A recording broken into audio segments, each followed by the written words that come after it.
விருதுநகர் மாவட்டம் திருச்சூழி அருகே வீரசோழன் பத்திரப்பதிவு அலுவலகத்தில் பொறுப்பு சார் பதிவாளர் அசோக்குமார் காரை மடக்கி லஞ்ச ஒழிப்புத்துறை போலீசார் சோதித்ததில் கணக்கில் வராத லஞ்ச பணம் 3,23,000 ரூபாய் பறிமுதல் செய்யப்பட்டது.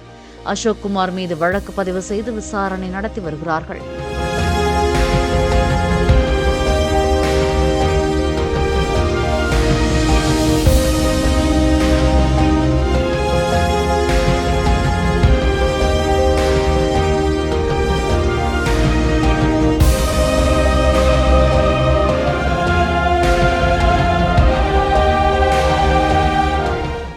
பிளே ஸ்டோர் மற்றும் ஆப் ஸ்டோரில் இருந்து பாலிமர் செயலியை QR கோடு மூலம் பதிவிறக்கம் செய்யுங்கள்.